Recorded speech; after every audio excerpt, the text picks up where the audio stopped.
नमस्कार दोस्तों, साहित्य समाधान के मंच से मैं डॉक्टर रीता गौड़ आपका हार्दिक स्वागत करती हूं, अभिनंदन करती हूं। दोस्तों, आज का सत्र आपके लिए बहुत महत्वपूर्ण होने वाला है क्योंकि आज हम राजस्थान की मरुभूमि में मंदाकिनी की तरह भक्ति की शीतलता का जल प्रवाहित करने वाली मीराबाई पर बात करने वाले हैं। दोस्तों, मीराबाई का प्रभावशाली सशक्त व्यक्तित्व एक ऐसे समय में उदित हुआ जब मध्यकालीन समाज रूढ़ियों और बंधनों में जकड़ा हुआ था और अपने भक्ति भाव के से प्रेरित होकर उन्होंने उन सारी रूढ़ियों और बंधनों को तोड़कर प्रभु भगवान श्री कृष्ण के चरणों में अपने आप को पूरी तरह से अर्पित कर दिया। तो सबसे पहले हम मीराबाई के जीवन चरित्र, जो कि विवादों के घेरे में घिरा हुआ है, उस पर चर्चा करेंगे और उसके बाद हम उनके जो हमारे पाठ्यक्रम में प्रस्तावित पद हैं, प्रथम 20 पद, उन पर बात करेंगे। परशुराम चतुर्वेदी जी की मीरा पदावली के प्रथम 20 पद हमारे पाठ्यक्रम में है, उन्हीं पर हम चर्चा करेंगे। तो चलिए शुरू करते हैं आज का सत्र। तो सबसे पहले हम उनके जीवन परिचय पर बात करते हैं।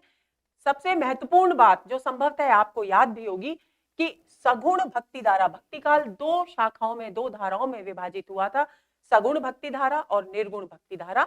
निर्गुण भक्ति धारा में संत और सूफी धाराएं आगे चलकर विभक्त हुई और यहाँ सगुण भक्ति धारा में राम भक्ति धारा और कृष्ण भक्ति धारा विकसित हुई। तो उसी को आधार बनाकर हम इस बात को समझेंगे कि सगुण भक्ति धारा की जो कृष्ण भक्ति शाखा थी उससे जुड़ी हुई कवयित्री हैं मीराबाई। दूसरी बात, आपके जीवन, आपके पारिवारिक पृष्ठभूमि की बात करें तो आप मेड़तिया के राठौर रतन सिंह की पुत्री थी, राव दूदा की पौत्री थी और जोधपुर के संस्थापक राव जोधा की प्रपौत्री यानी पड़पोती थी। यानी आपका सीधा संबंध बाल्यकाल से ही किससे था? राज परिवार से था। आपका जन्म के विषय में बहुत अधिक विवाद है। दोस्तों, ये जो सन मैंने लिया है यहाँ पर, ये डॉक्टर नगेंद्र के हिंदी साहित्य के इतिहास पर आधारित है। तो आपका जन्म डॉक्टर नगेंद्र के अनुसार 1504 ईस्वी में हुआ और विक्रम संवत में अगर इसे बदलें तो 1561 विक्रम संवत आता है, तो इसे आप ध्यान में रख लेंगे। आपका जन्म स्थान मेड़ता के समीप कुड़की ग्राम माना गया है। उदयपुर के महाराणा भोजराज से आपका विवाह हुआ, यानी महाराणा भोजराज की आप पत्नी थी, लेकिन बाल्यकाल से ही कृष्ण भक्ति में वे लीन रहा करती थी। विवाह के कुछ वर्ष बाद ही दुर्भाग्यवश उनके पति का देहावसान हो गया और उसके बाद उन्होंने अपने आप को पूरी तरह से श्री कृष्ण के चरणों में, उनकी भक्ति में की ओर समर्पित कर दिया। मंदिर में उपस्थित भक्तों और संतों के बीच वे कृष्ण की प्रतिमा के समक्ष आनंद मग्न होकर नृत्य करने के कारण लोक निंदा की शिकार हुई। यानी आपको ये समझना है दोस्तों, मध्यकाल का समाज जहां पर्दा प्रथा थी, जहां स्त्रियों के अस्तित्व पर अनेकों बंदिशें लगाई गई थी, उस समाज में अगर राज परिवार की मर्यादाओं को लांघकर कोई स्त्री भगवान श्री कृष्ण की प्रतिमा के समक्ष नृत्य करती है, भक्तों और संतों के बीच में नृत्य करती है, तो इसका मतलब है सीधा सा कि उस समय के समाज के अनुसार उसने अपनी मर्यादाओं को तोड़ा है, अपने कुल की सीमाओं को लांघा है। तो ऐसी स्थिति में उन्हें बहुत अधिक लोक निंदा सहनी पड़ी, यानी उन्हें उनके आचरण पर प्रश्न चिन्ह लगाए गए, उनके व्यक्तित्व, उनके चरित्र पर प्रश्न चिन्ह लगाए गए। लेकिन मीरा का व्यक्तित्व इतना प्रबल था, इतना सशक्त था कि उन्होंने इन प्रकार के प्रतिबंधों की परवाह ही नहीं की, क्योंकि उनके जीवन का केवल और केवल एक ही लक्ष्य था और वो था कृष्ण के प्रति पूर्ण समर्पण भाव से भक्ति भाव को अभिव्यक्त करना, उनकी भक्ति में लीन रहना, उनके प्रेम में डूबे रहना। राज परिवार द्वारा अनेक बार उनकी इस आचरण से, जो राज परिवार की दृष्टि में जो अमर्यादित आचरण था, उससे प्रेरित होकर अनेक बार उन्हें विष देकर मारने का प्रयास किया गया, लेकिन उनके सभी प्रयास असफल हुए। कुछ समय बाद जब वे बहुत अधिक परेशान हो गईं, तो वे राजकुल को त्याग कर वृंदावन चली गई। उन्हें लगा, क्योंकि वे कृष्ण की भक्ति में एकाग्र भाव से डूबे रहना चाहती थी, लीन रहना चाहती थी, तो उन्होंने कुछ समय वृंदावन में वास किया। वृंदावन में उनकी भेंट चैतन्य मत के शास्त्र प्रणेता जीव गोस्वामी से हुई, ऐसा वर्णन अनेक ग्रंथों में मिलता है। जीवन का अंतिम समय मीराबाई ने द्वारका में बिताया। द्वारका में रणछोड़ जी का मंदिर है दोस्तों, उसी मंदिर में वे भजन कीर्तन किया करती थी। द्वारका में वे रणछोड़ जी के मंदिर में भजन कीर्तन किया करती थी। आगे चलते हैं। आपके निधन की तिथि, अनुमानित तिथि 1558 से 1563 के बीच मानी गई है, और यदि इसे विक्रम संवत में परिवर्तित करके देखें तो ये 1615 से 1620 विक्रम संवत के मध्य स्थित होती है, सामने आती है, और उनका निधन का स्थान था द्वारका। और ऐसा भी कहा जाता है लोक श्रुतियों में कि वे कृष्ण की प्रतिमा के समक्ष रणछोड़ जी के मंदिर में द्वारका में नृत्य करते हुए लीन हो गई थी, यानी कृष्ण में ही वे विलीन हो गई थी। आपके गुरु रैदास माने जाते हैं, इस पर बहुत प्रश्न बार बार पूछा जाता है दोस्तों, तो आप इसे ध्यान में रखेंगे। अब बात आती है उनके साहित्यिक परिचय की। सामान्यतः मीराबाई के ग्रंथों को लेकर भी बहुत अधिक विवाद है, अनेक विद्वानों ने अलग अलग मत प्रस्तुत किए हैं, अलग अलग उनकी कृतियों की चर्चा की है, लेकिन उनमें से जो भी सर्वमान्य मत के रूप में उभर कर हमारे सामने आता है दोस्तों, उसी पर हम अपना ध्यान केंद्रित करेंगे। तो सामान्यतः मीराबाई के नाम से निम्नलिखित 11 ग्रंथों का उल्लेख किया जाता है, जिनके नाम हमें पता होने चाहिए। पहला ग्रंथ है नरसी जी का मायरा, दूसरा है गीत गोविंद की टीका, तीसरा है राग गोविंद, और चौथा है सोरठ के पद। पांचवा है मीराबाई का मलार, इस पर प्रश्न भी पूछा जा चुका है, तो आप इसे ध्यान में रखेंगे, क्योंकि सामान्यतः मीराबाई का मलार नामक ग्रंथ बहुचर्चित नहीं है, इसलिए विद्यार्थी भ्रमित हो सकते हैं। तो इस तरह का प्रश्न मैंने पिछली परीक्षाओं में देखा है, तो आप इसे कंठस्थ कर लेंगे। छठा है सत्य भामानुरूषणम, सातवां है गरबा गीत, जिसे मीरा की गरबी भी कहा जाता है, आठवां है रुक्मिणी मंगल, और नवा है फुटकर पद, 10वां है नरसी मेहता की हुंडी, और 11वां है चरित, जिसे चरित्र भी कहा जाता है। दोस्तों ये तो हुए वे 11 ग्रंथ जो मीरा के नाम से अलग अलग ग्रंथों में उल्लेखित किए जाते हैं, लेकिन इसमें से हमें ध्यान रखना है कि आचार्य शुक्ल की बात करें तो आचार्य शुक्ल ने केवल प्रारंभिक 4 कृतियां ही प्रामाणिक मानी है, यानी मीरा की इन 11 कृतियों में से जिन प्रारंभिक 4 कृतियों का उल्लेख किया गया है वे ही शुक्ल जी के अनुसार प्रामाणिक है। दूसरी ओर मुंशी देवी प्रसाद उनकी केवल प्रारंभिक 3 कृतियों की ही चर्चा करते हैं। अब देखते हैं कि वे प्रारंभिक 3 कृतियां, 4 कृतियां और 3 कृतियां कौन सी हैं। तो देखिए, शुक्ल जी ने नरसी जी का मायरा, गीत गोविंद की टीका, राग गोविंद और सोरठ के पद, इन 4 कृतियों की चर्चा की है, इन्हें ही प्रामाणिक माना है। किसने? शुक्ल जी ने। और जो पंडित देवी प्रसाद है उन्होंने उनकी प्रथम 3 कृतियों की ही चर्चा की है, इस बात को आप ध्यान में रखेंगे। गौरी शंकर हीराचंद ओझा उनकी एक और कृति की चर्चा करते हैं, जिस पर मैंने आपको बताया कि प्रश्न पूछा गया है, मीराबाई का मलार कृति का उल्लेख उन्होंने किया है। कृष्णलाल मोहनलाल झवेरी ने गरबा गीत का और स्वामी आनंद स्वरूप ने राग विहाग नामक ग्रंथ का उल्लेख किया है। इस राग विहाग ग्रंथ की चर्चा उन 11 ग्रंथों में नहीं की गई है। मीराबाई की प्रामाणिक कृतियों का प्रश्न, इन सब विवरण से स्पष्ट है दोस्तों कि मीराबाई की प्रामाणिक रचना कौन सी है, रचनाएं कौन सी हैं, उनका प्रश्न बहुत अधिक विवाद से ग्रसित है। तो ऐसी स्थिति में यदि प्रामाणिक कृति की बात की जाए तो अभी तक सर्वमान्य मत के अनुसार मीराबाई की पदावली ही उनकी एकमात्र प्रामाणिक कृति है, और इस कृति के अनेक संस्करण विभिन्न संस्थानों से प्रकाशित हो चुके हैं। अब देखते हैं कि उनकी साहित्यिक विशेषताएं क्या हैं, क्योंकि साहित्यिक विशेषताओं पर आधारित प्रश्न भी परीक्षाओं में बार बार पूछे जाते हैं। सबसे पहली बात आपको जो ध्यान में रखनी है कि मीरा की भक्ति माधुर्य भाव की है, लेकिन उसके साथ साथ वे कृष्ण की अपने आप को दासी कहती हैं, यानी उनकी भक्ति भावना में दैन्य का भाव भी मिला हुआ है, यानी माधुर्य भाव प्रधान है, लेकिन उसके अलावा दैन्य भाव की अभिव्यक्ति भी वहां उस स्थान पर होती है जहां मीरा अपने आप को कृष्ण की दासी कहती है। कृष्ण को वे पति के रूप में स्वीकार कर गिरधर नागर के रूप में उनका स्मरण करती हैं। गिरिधर का अर्थ है गोवर्धन पर्वत उठाने वाले।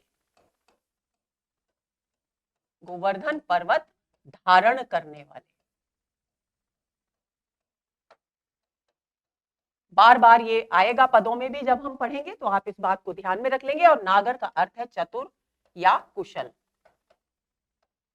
तो वे कृष्ण को पहली बात तो अपना पति मानती हैं, दूसरी बात वे उनको संबोधित करती हैं गिरधर नागर कहकर, यानी गोवर्धन पर्वत धारण करने वाले। दोस्तों एक बात और प्रसंगवश मैं आपको बताना चाहूंगी कि गोवर्धन पर्वत उठाने का जो रूप है कृष्ण का, वो ईश्वर का, भगवान का लोक रक्षक रूप है। क्यों लोक रक्षक रूप है? क्योंकि भगवान कृष्ण ने इंद्र के कोप से बचने के लिए, इंद्र के अहंकार को नष्ट करने के लिए ही गोवर्धन पर्वत उठाया था, ताकि इंद्र के कोप से ब्रजवासियों की वे रक्षा कर सकें। तो लोक की रक्षा के लिए उन्होंने अपनी उंगली पर गोवर्धन पर्वत धारण किया। इसलिए यहाँ कृष्ण को जब वे कहती हैं गिरिधर नागर, तो वे कृष्ण के लोक रक्षक रूप की आराधना करती हैं। इस बात को भूलेंगे नहीं। आगे चलते हैं। विरह उनकी भक्ति का प्रमुख अंग है। क्यों? क्योंकि वे भक्ति भाव में, प्रेम में, कृष्ण के प्रति प्रेम में निरंतर डूबी रहती हैं, लेकिन उनके मन में ये व्याकुलता भी उनके पदों में अभिव्यक्त होती है कि कृष्ण उन्हें सहजता से प्राप्त नहीं होते, उन्हें दर्शन नहीं देते। काव्य में उनके जीवन की सहज अभिव्यक्ति है। जो कुछ भी उनके जीवन में मध्यकालीन समाज में घटित हुआ, जो भी लोक निंदाएं उन्होंने झेली, उन्होंने किस प्रकार का रवैया उन लोक निंदाओं के प्रति अपनाया, समाज के प्रति अपनाया, उसकी सहज अभिव्यक्ति बिना किसी आडंबर के बहुत सरलता से उन सारी स्थितियों को अभिव्यक्त किया है मीराबाई ने अपने पदों में। एकनिष्ठ और अनन्य प्रेम है उनका कृष्ण के प्रति। एकनिष्ठ और अनन्य प्रेम का अर्थ क्या होता है? एकनिष्ठ प्रेम यानी किसी एक व्यक्ति के प्रति इतनी निष्ठा, इतना प्रेम कि किसी दूसरे के विषय में सोचने का समय ही ना हो, अवसर ही ना हो, वक्त ही ना हो, उसे हम कहते हैं एकनिष्ठ प्रेम। और अनन्य प्रेम का अर्थ भी यही होता है। अनन्य का शब्द अगर हम देखें तो न अन्य, यानी किसी एक व्यक्ति के अलावा जिसके समक्ष कोई दूसरा है ही नहीं। तो ये दोनों ही बातें मीराबाई के प्रेम के विषय में, कृष्ण के प्रति प्रेम के विषय में स्पष्ट रूप से हमारे सामने आती है। भाषा, उनकी भाषा की बात करें तो इस पर भी प्रश्न पूछा जाता है। भाषा उनकी मूलतः राजस्थानी है, लेकिन उसमें ब्रज और गुजराती के शब्दों की भी प्रधानता है। लेकिन कहीं कहीं पंजाबी, खड़ी बोली और पूर्वी भाषा के शब्द भी मिलते हैं, क्योंकि उन्होंने स्थान स्थान पर घूमकर अपने जीवन का अंतिम समय, अपने जीवन को व्यतीत किया। वे राजस्थान में पली बड़ी, ब्रज में, वृंदावन में उन्होंने अपना समय बिताया, गुजरात में द्वारकाधीश यानी रणछोड़ जी के मंदिर में वे रही।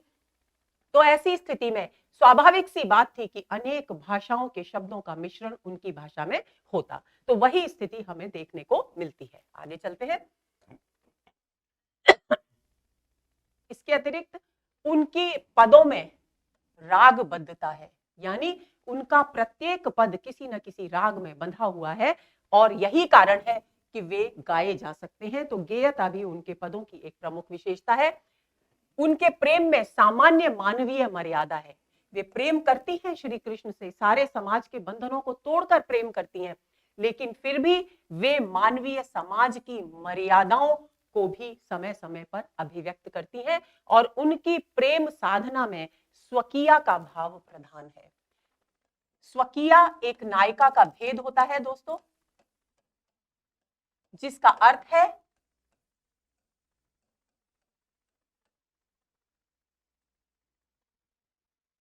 अपने पति के प्रति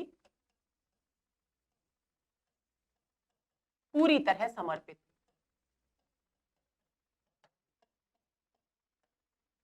और मीरा के पदों में जब स्वकीया का भाव प्रधान कहा जाता है, इसका मतलब है कि वे जिन्हें पति मानती हैं, यानी श्री कृष्ण को, क्योंकि वे अपने पति के रूप में स्वीकार करती हैं और उनके प्रति पूरी तरह से समर्पित हैं वे। यही कारण है कि ये कहा जाता है कि उनकी प्रेम साधना में स्वकीया का भाव प्रधान है। भक्ति का शास्त्रीय रूप भी उनके काव्य में मिलता है और उनके काव्य में शांत रस की प्रधानता है। आगे चलते हैं। उनके पदों को विद्वानों ने मोटे तौर पर 3 वर्गों में विभक्त किया है। वे 3 वर्ग हैं। लीला के पद, यानी जहां श्री कृष्ण की लीला का वर्णन किया गया है। विनय के पद, जहां पर कृष्ण से प्रार्थना की गई है स्वयं को दासी मान करके, तो वहां विनय के पद, यानी जहां जिन पदों में दैन्य का भाव प्रधान है। और व्यक्तिगत अनुराग यानी कृष्ण के प्रति प्रेम को अभिव्यक्त करने वाले पद, ये 3 वर्गों में विभाजित किए गए हैं उनके संपूर्ण पद। नाभादास, ध्रुवदास, व्यास जी, मलूकदास आदि भक्तों ने मीरा का खुल करके गुणगान किया है। शुक्ल जी ने तुलसी से मीरा के पत्राचार के विषय को अप्रामाणिक माना है, यानी प्रामाणिक नहीं माना है। इस बिंदु को याद कर लेंगे, क्योंकि ऐसा कहा जाता है दोस्तों कि जब मीरा मध्यकालीन सामाजिक मनोवृत्ति से जूझ रही थी, तब उन्होंने तुलसीदास जी को एक पत्र लिखा था जिसमें उन्होंने अपनी उस पीड़ा की अभिव्यक्ति की थी, लेकिन उस पत्र को शुक्ल जी प्रामाणिक नहीं मानते। इस बात को आपको ध्यान में रखना है। अब यहां से शुरू होते हैं दोस्तों। ये तो हमने पढ़ा मीरा का संक्षिप्त जीवन परिचय, उनका साहित्यिक परिचय, उनकी प्रामाणिक कृति मीरा पदावली के विषय में जाना, उनकी साहित्यिक विशेषताओं के विषय में जाना। अब हम शुरू करते हैं उनके जो हमारे पाठ्यक्रम में प्रस्तावित पद हैं, प्रथम 20 पद, उन पर उनका अर्थ समझते हैं, ताकि हम उन पर आधारित परीक्षा में पूछे जाने वाले प्रश्नों के सही सही जवाब दे सकें। एक और बात मैं दोस्तों आपको बता दूं कि मीरा के जितने भी पद हैं उनके बहुत सारे पाठ भेद भी मिलते हैं, तो उससे हमें भ्रमित नहीं होना है। हमारी जो परशुराम चतुर्वेदी जी की जो मीरा पदावली है, उसके आधार पर इन पदों को यहाँ प्रस्तुत किया गया है। तो पहला पद है, मन थे परस हरि के चरण। मीराबाई अपने मन को संबोधित करके कह रही हैं। किसको संबोधित कर रही है? मन को। कई बार इस तरह का प्रश्न भी परीक्षाओं में पूछा जाता है कि इस पंक्ति में मीरा ने किसको संबोधित करके अपनी बात कही है, तो यानी मन को संबोधित करके वे कह रही है कि हे मन, तू हरि के, यानी हरि कौन है वहां, यहां हर जगह श्री कृष्ण को ही हरि के रूप में स्वीकार करेंगे। तू श्री कृष्ण के चरणों का परस यानी स्पर्श कर। तो भक्ति भाव यहां पर प्रधान है। क्यों? क्योंकि यहां वे प्रेम की अभिव्यक्ति नहीं, इस पंक्ति में वे अपने भक्ति भाव की अभिव्यक्ति कर रही हैं। तो मीराबाई कहती हैं कि हे मन, तू हरि के यानी श्री कृष्ण के चरणों को स्पर्श कर। क्यों स्पर्श कर? सुभग शीतल कमल कोमल जगत ज्वाला हरण। क्योंकि ये जो श्री कृष्ण के चरण हैं वे सुभग हैं। सुभग का मतलब सुंदर है, और सांसारिक जो विभीषिका है, संसार के जो ताप हैं, उन सबसे शीतलता प्रदान करने वाले हैं, और वे कमल के पुष्प के समान कोमल हैं। और वे और क्या है? वे जगत ज्वाला हरण, संसार की जो अग्नि है। कौन सी अग्नि? कौन से ताप? 3 प्रकार के ताप संसार के माने गए हैं, दैहिक, दैविक और भौतिक। जो शारीरिक कष्ट होते हैं दोस्तों, मैं पहले भी एक सत्र में चर्चा कर चुकी हूं, जो शारीरिक कष्ट होते हैं वो दैहिक ताप होते हैं। जो बीमारियां, जो रोग, जो व्याधियां हमारे पास हमारे शरीर में अनचाहे ही पैदा हो जाती हैं, उन्हें दैहिक कष्ट कहा जाता है। दैविक कष्ट जो प्राकृतिक आपदाएं होती हैं, जिनमें मनुष्य का कोई योगदान नहीं होता, जैसे भूकंप आ गया, बाढ़ आ गई, बिजली गिर गई, ये सब दैविक कष्ट माने जाते हैं। और भौतिक कष्ट वे होते हैं जो सांसारिक विषय वासनाओं के फलस्वरूप हमें प्राप्त होते हैं। तो ऐसी स्थिति में 3 प्रकार ताप संसार के माने गए हैं। तो मीराबाई यहाँ कहती है कि संसार के जो तीनों प्रकार के तापों की आग है, उस तपिश का हरण करने वाले हैं कौन? श्री कृष्ण के ये चरण। इसलिए हे मन, तू इन चरणों का स्पर्श कर। जिण चरण प्रहलाद पर से, अब इन चरणों का गुणगान किया जा रहा है, महिमा मंडन किया जा रहा है। वे कहती हैं कि हे मन, इन जिन चरणों को स्पर्श कर, परस्या स्पर्श कर। प्रहलाद ने इंद्र की पदवी धारण की। प्रहलाद ने इंद्र की पदवी धारण की, यानी भक्तों में शिरोमणि यानी सर्वोच्च स्थान प्राप्त किया। जिन चरण ध्रुव अटल करस्या, शरण असरण शरण।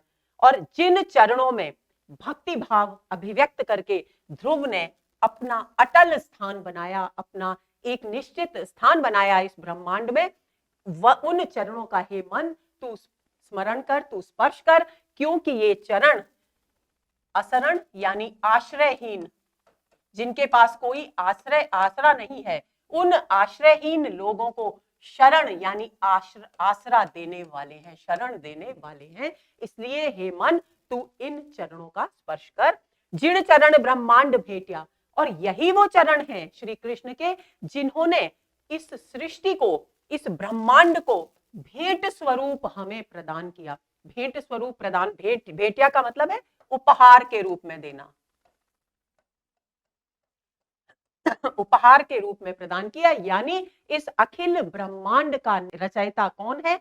ये प्रभु श्री कृष्ण के चरण है। नख शिखा सिरि धरण, और नख से लेकर शिख तक, नख से लेकर शिख तक का मतलब होता है, मोटे तौर पर अभिव्यंजित भाव है कि समग्र रूप में नख शिख वर्णन जब नायिका का किया जाता है तो पैर के नाखून से लेकर शिखा तक यानी बालों तक, यानी संपूर्ण व्यक्तित्व का, संपूर्ण उसके सौंदर्य का चित्रण को नख शिख वर्णन कहा जाता है। लेकिन यहाँ नायिका से संबंधित नहीं है ये नख शिख शब्द। यहाँ मतलब है कि प्रकृति के संपूर्ण रूप को, श्री, श्री का अर्थ है श्री, श्री का मतलब है सौंदर्य, को सौंदर्य से भरने वाले, सौंदर्य का संचार करने वाले संपूर्ण सृष्टि में भी ये ही चरण है। इसलिए हे मन, तू हरि श्री कृष्ण के चरणों का स्पर्श कर। जिन चरण कालिया नाथा गोप लीला करण। अब वो कह रही हैं, मीराबाई कहती हैं कि जिन चरणों ने कालिय नाग, कालिया यानी कालिय नाग जो यमुना नदी में था, जिसके फन पर नाथ कर, जिसके फन पर नृत्य किया था श्री कृष्ण ने, कालिय नाग को नाथा यानी अपने नियंत्रण में किया। इन और गोपियों के साथ इन्हीं चरणों ने लीला की, गोप लीलाकरण यानी गोपियों के साथ इन्हीं चरणों ने लीला की। इसलिए हे मन, तू श्री कृष्ण के चरणों का स्पर्श कर। जिन चरण गोवर्धन ध्यारो, और यही वे चरण हैं जिन्होंने ब्रजवासियों की रक्षा के लिए गोवर्धन पर्वत को हाथ में धारण किया। गर्भ मघवा हरण, ताकि मघवा का अर्थ होता है इंद्र, इंद्र के गर्व यानी अभिमान को समाप्त किया जा सके। दासी मीरा लाल गिरधन अगम तारण तरण। और मीराबाई अंत में कहती हैं कि हे श्री कृष्ण, हे प्रभु, मैं मीरा आपकी दासी हूं और आप मेरे स्वामी हैं, मेरे प्रभु हैं। कौन से प्रभु हैं? गिरधर को धारण करने वाले हैं, गोवर्धन को धारण करने वाले हैं। और इस अगम, जहां आसानी से जाया नहीं जा सके, जहां जाना संभव न हो, ऐसे इस संसार, संसार आया नहीं है लेकिन संसार के लिए ही ये बात कही गई है, ऐसे संसार सागर से उद्धार करने वाले, तारण तारने वाले यानी उद्धार करने वाले, तरण यानी नौका के समान है। जिस प्रकार किसी भी विपुल जल राशि से को पार करने के लिए नदी का जल हो या सरोवर का जल हो या सागर का जल हो, उसे पार करने के लिए नाव की सहायता लेनी पड़ती है, तभी हम उसे पार कर पाते हैं। इसी तरह से मीराबाई कहती हैं कि ये जो प्रभु हैं गिरधर यानी श्री कृष्ण, जिनके भक्ति भाव में मैं डूबी हुई हूं, वे वास्तव में इस दुर्गम, इस कठिनता से पार किए जाने वाले जो संसार रूपी सागर है, उससे पार करने में नौका के समान सहायक हैं। तो ये हुआ दोस्तों इस पद का अर्थ। उम्मीद करती हूं आप बिल्कुल अच्छी तरह समझ में आ गया होगा।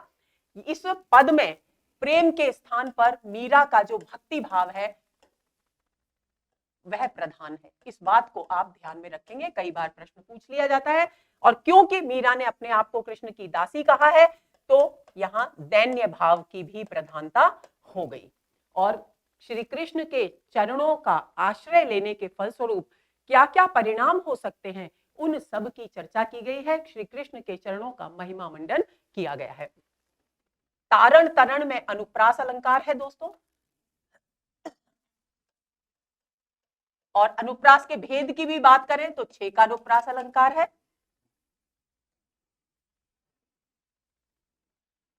कमल कोमल में 6 का अनुप्रास अलंकार है। सुभग शीतल में 6 का अनुप्रास अलंकार है। यानी मीरा के पदों में अनुप्रासिकता की विशेषता खास तौर पर दिखाई देती है। आगे चलते हैं, अगले पद पर आते हैं। म्हारो परनाम बांके बिहारी जी। अब देखिए यहां पर मीराबाई श्री कृष्ण से कह रही हैं कि हे बांके बिहारी। देखिए पिछले पद में उन्होंने चर्चा की गोवर्धनधारी श्री कृष्ण के चरणों की महिमा की है ना, यहां पर बांके बिहारी जी, बांके बिहारी जी यानी बांके यानी सुंदर,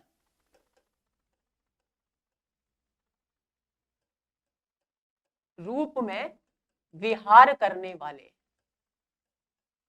यानी कृष्ण के सौंदर्य का वर्णन यहां पर किया जा रहा है।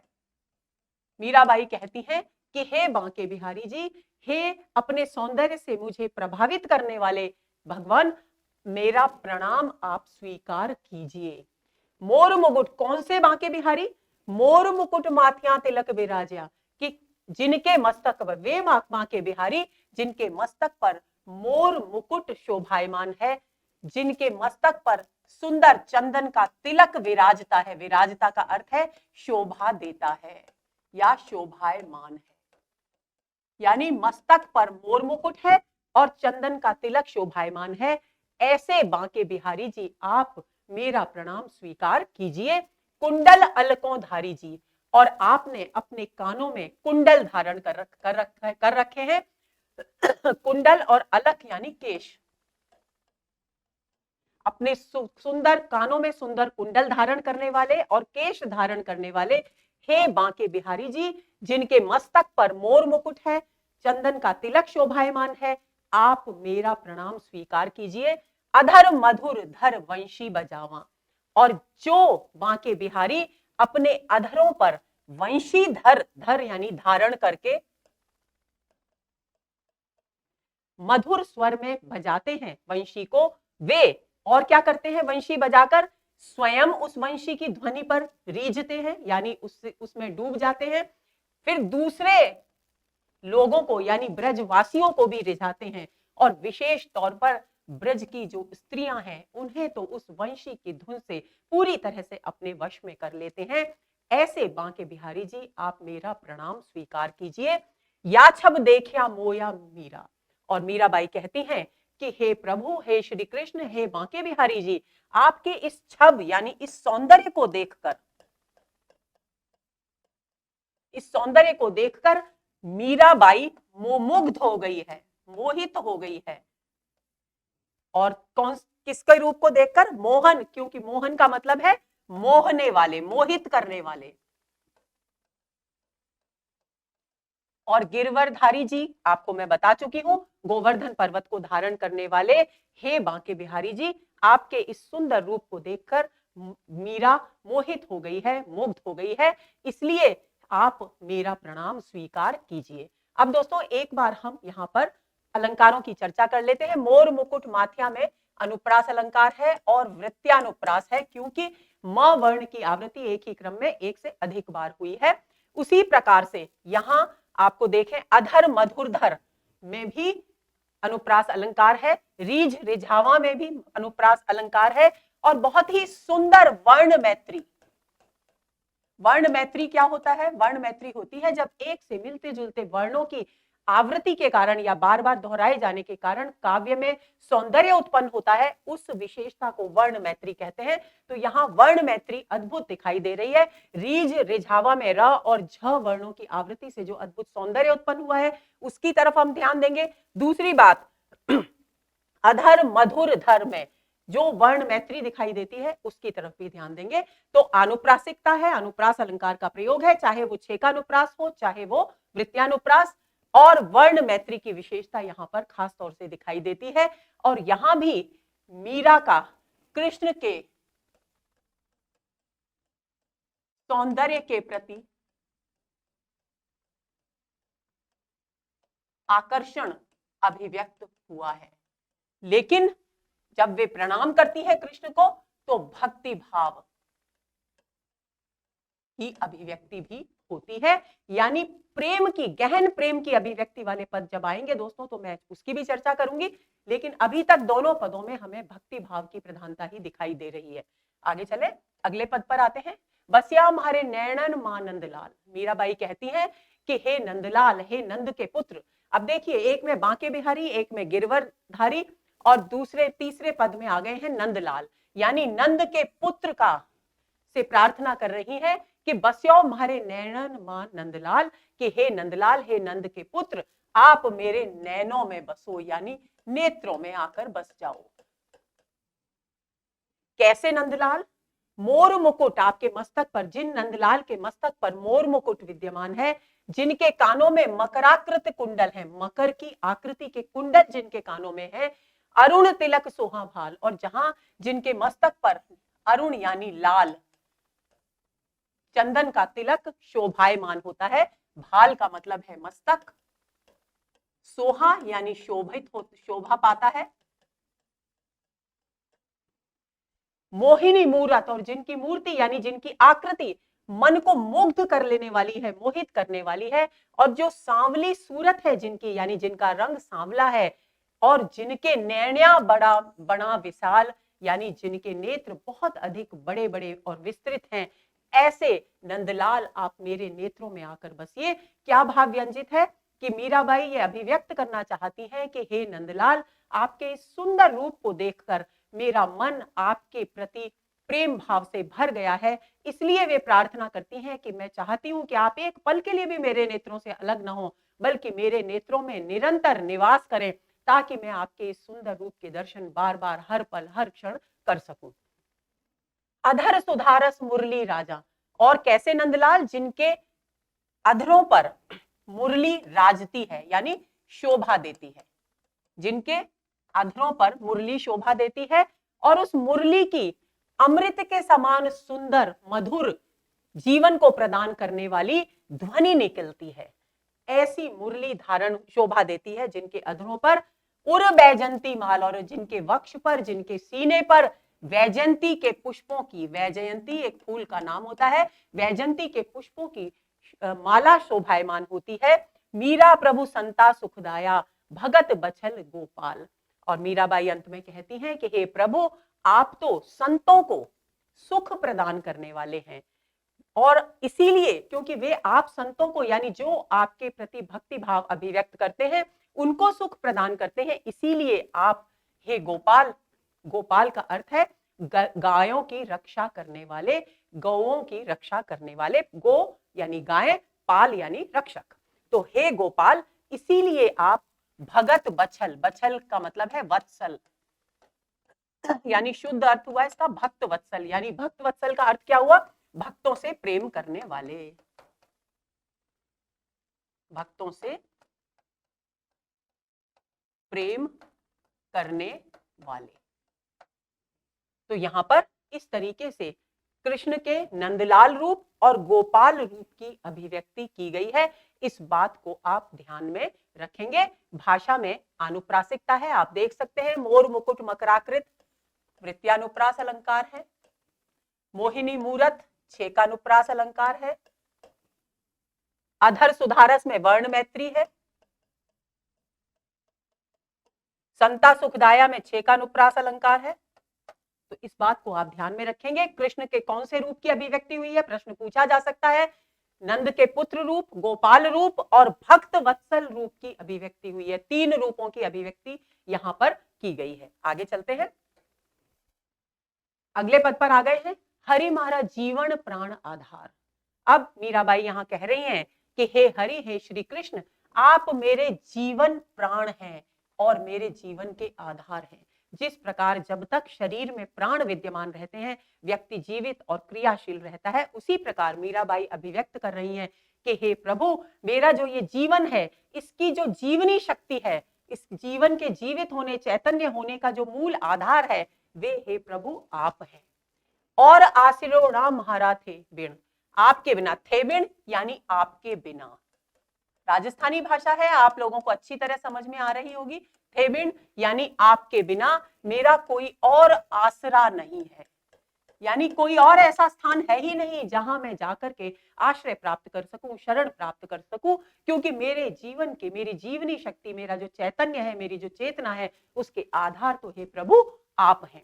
तीनों लोक मझार, और ये जो तीनों लोक हैं, पृथ्वी लोक, आकाश लोक और पाताल लोक, ये जो तीनों लोक हैं, उन तीनों लोकों के मध्य, मझार का मतलब है के मध्य, कोई भी ऐसा आश्रय मेरे लिए नहीं है आपके अतिरिक्त जहां जाकर मैं सहारा प्राप्त कर सकूं, शरण प्राप्त कर सकूं।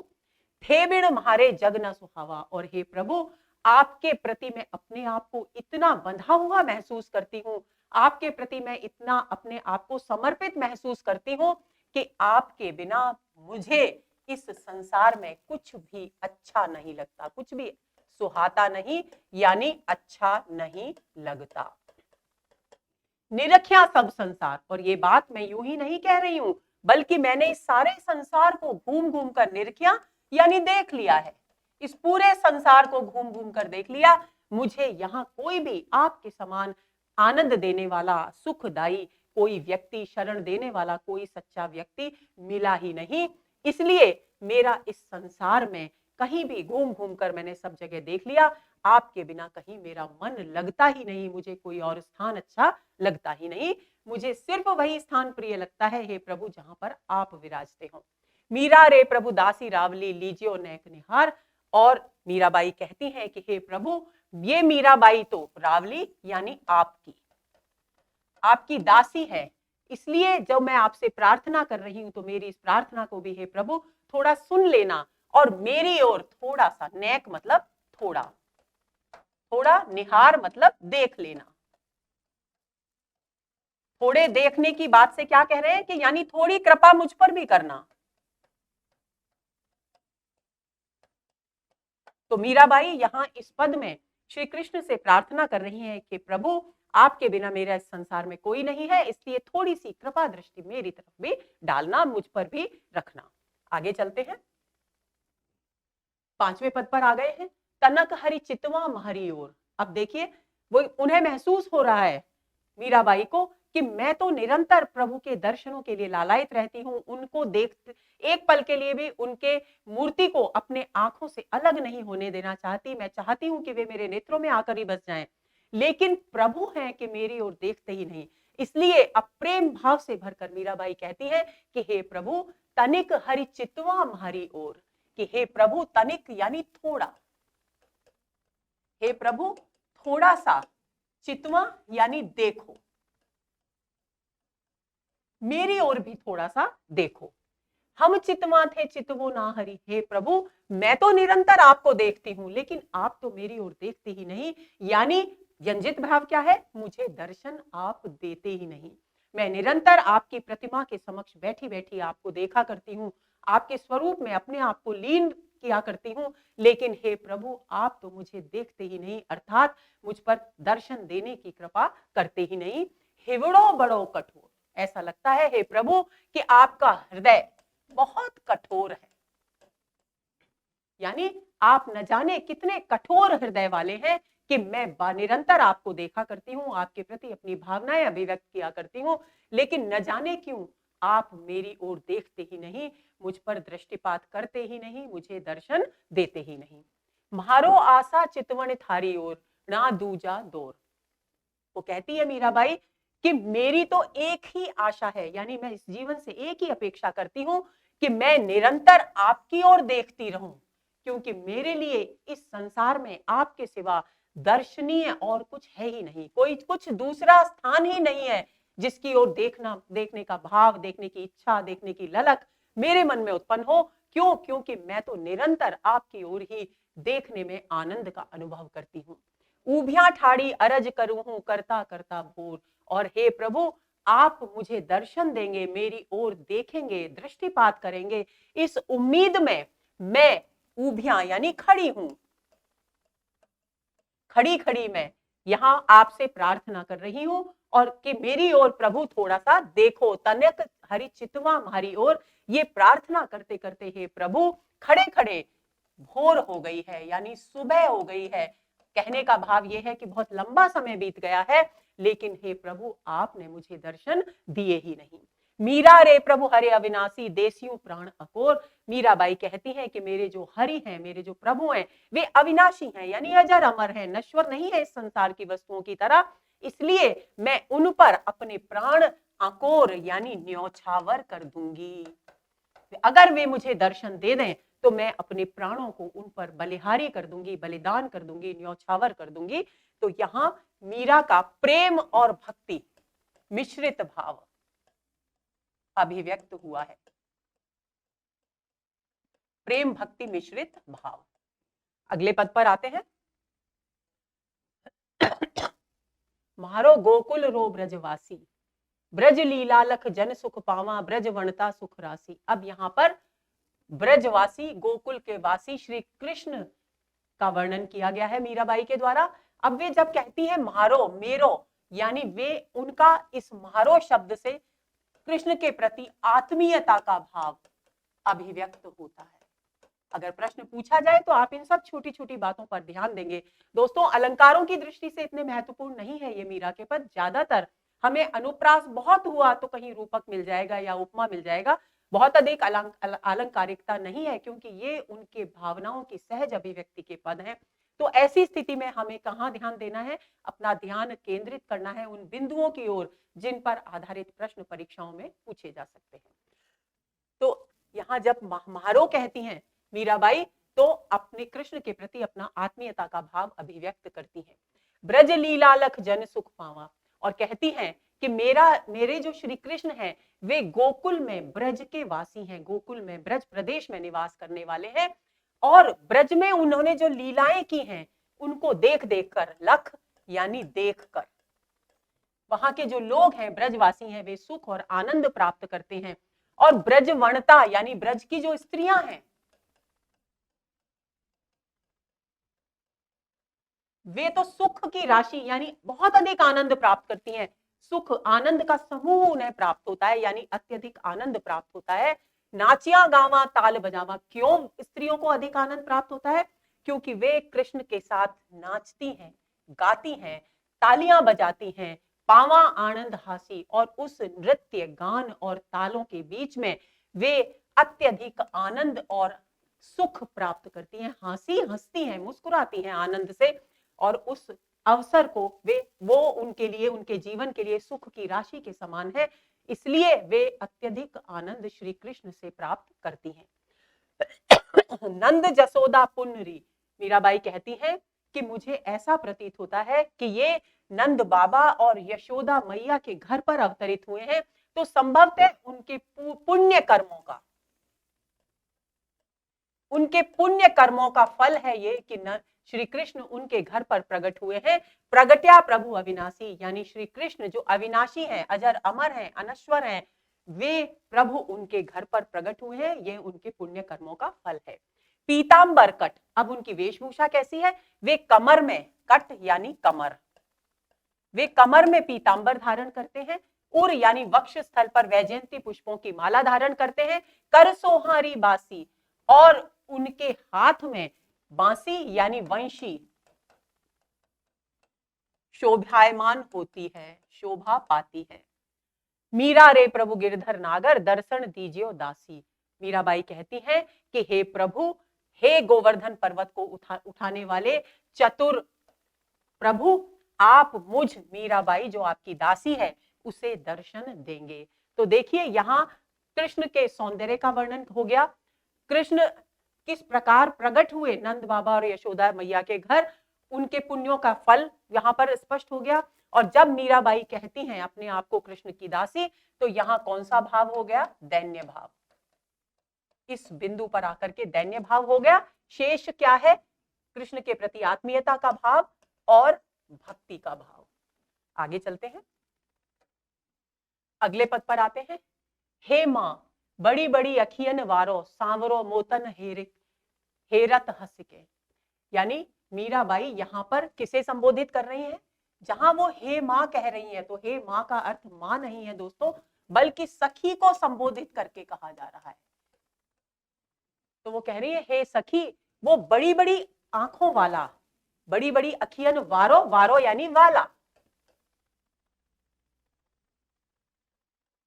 वो बड़ी बड़ी आंखों वाले श्री कृष्ण जो सांवले हैं, सांवरे हैं, मो तन हेरत हंसके, वो मेरी ओर हंसकर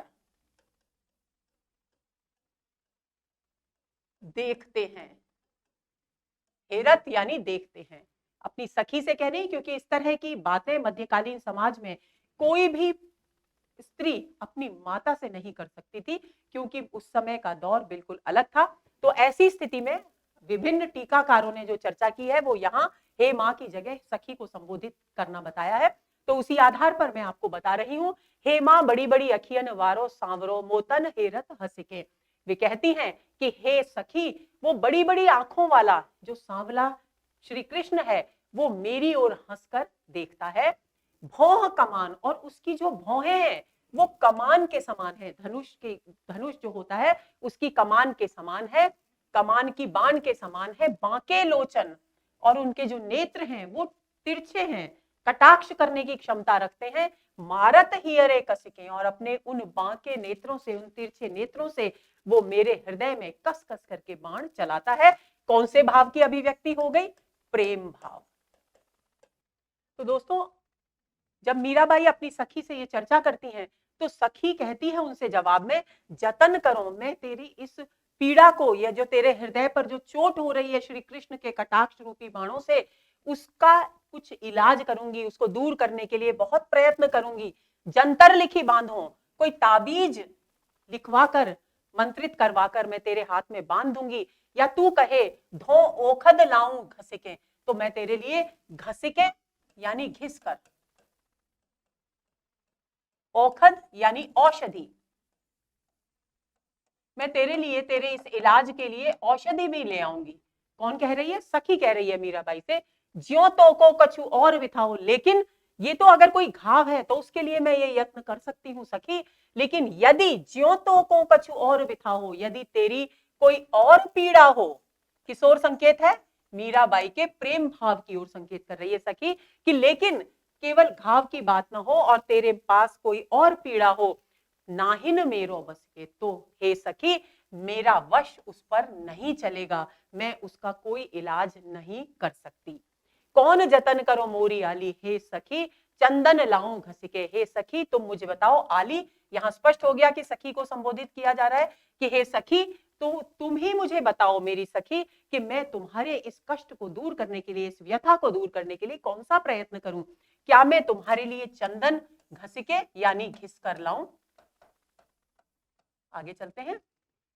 जंतर मंतर जादू टोना, माधुरी मूरत बसिके, सांवरी सूरत आन मिलावो, ठाड़ी रहूं मैं हंस के। मीराबाई जवाब देती है कि मैं इस व्यथा से मुक्त होने के लिए बहुत सारे जंतर मंतर कर चुकी, तावीज गंडे पहन चुकी, जादू टोना सब कर चुकी, लेकिन इस विषय पर, मैं इन सारी वस्तुओं का मुझ पर कोई प्रभाव नहीं होता, यानी मेरी पीड़ा, कृष्ण के कटाक्ष से उत्पन्न जो मेरी पीड़ा है, मेरे हृदय की पीड़ा है, उस वो समाप्त होती ही नहीं।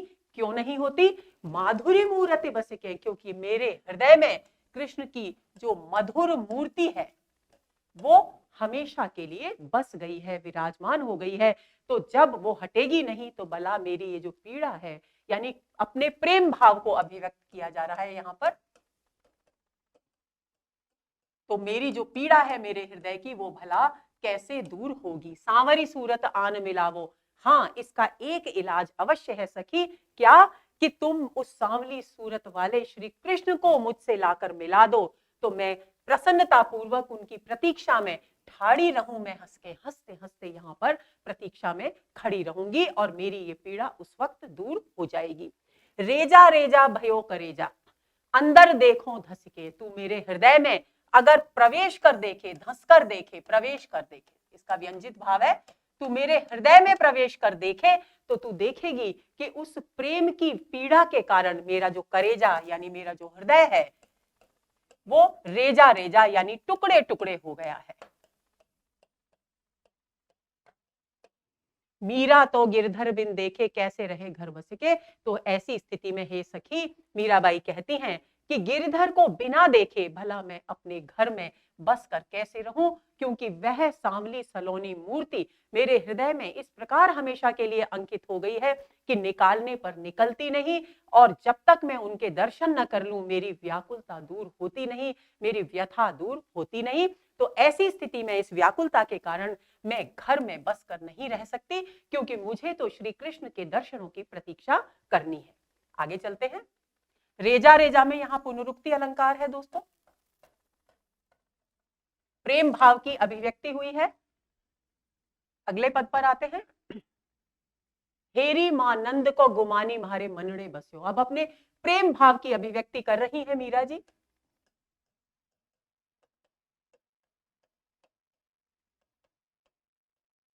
वे कहती हैं, यहां भी सखी को संबोधित किया जा रहा है कि हे सखी, नंद का वो जो अभिमानी है, गुमानी यानी अभिमानी, कृष्ण को यहां अभिमानी क्यों कहा गया है दोस्तों? कृष्ण को अभिमानी इसलिए कहा गया है कि मीरा उनसे बहुत अधिक प्रेम करती हैं और उम्मीद करती हैं कि वे उन्हें दर्शन दें, उन पर कृपा बरसाएं, लेकिन वे ऐसा नहीं करते, इसलिए उनके लिए मीराबाई ने शब्द इस्तेमाल किया है अभिमानी यानी गुमानी यानी अभिमानी। तो वो कहती है, हेरी माँ नंद को गुमानी मारे मनड़े बसो, कि मैं क्या करूं हे सखी, नंद का वो जो अभिमानी पुत्र है वो मेरे मनड़े यानी मेरे मन में, मेरे हृदय में बस गया है। गहे द्रुम डार कदम की ठाड़ो, और वो क्या है, मेरे हृदय में किस रूप में बस गया है कि मैं देखती हूं कि वह गहे यानी पकड़कर, द्रुम यानी वृक्ष, कौन सा वृक्ष, कदम्ब का वृक्ष, कदम्ब के वृक्ष की डाल, डार यानी डाल, शाखा, कदम्ब के वृक्ष की शाखा को पकड़कर वह ठाड़ो यानी खड़ा है। मृदु मुस्काए मारी ओर हंस्यो, और उसके अधरों पर बहुत कोमल मुस्कान है, और वो उस कोमल मुस्कान से मेरी ओर देख करके हंस रहा है। ये जो रूप है श्री कृष्ण का हे सखी, वो मेरे मन में बस गया है। पीतांबर कट काछनी, और कमर में वो पीतांबर वस्त्र धारण करता है, और पीतांबर धारण करता है, और कमर में वो काछनी, काछ है यानी घुटनों तक की धोती,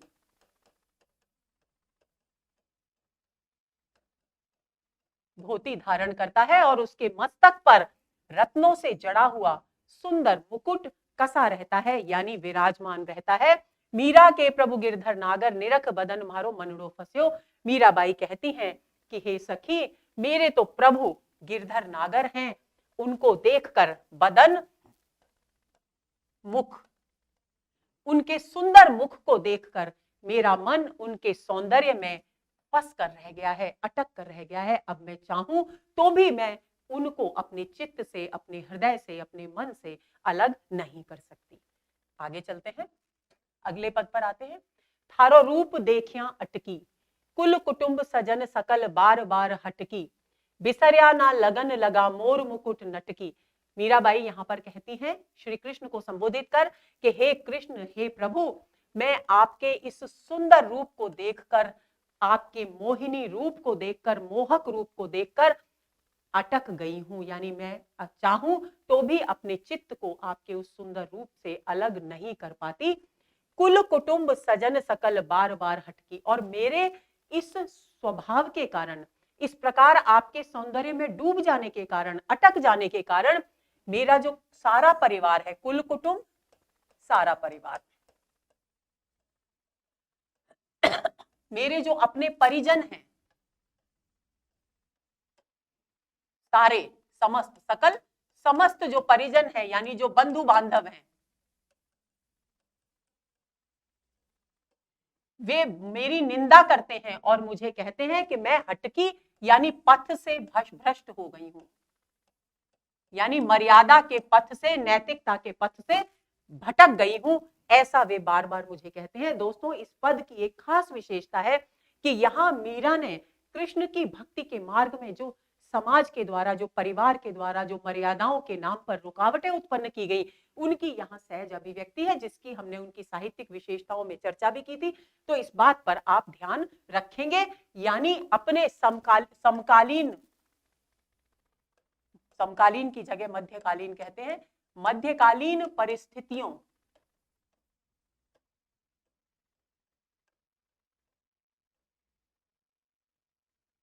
की सहज अभिव्यक्ति,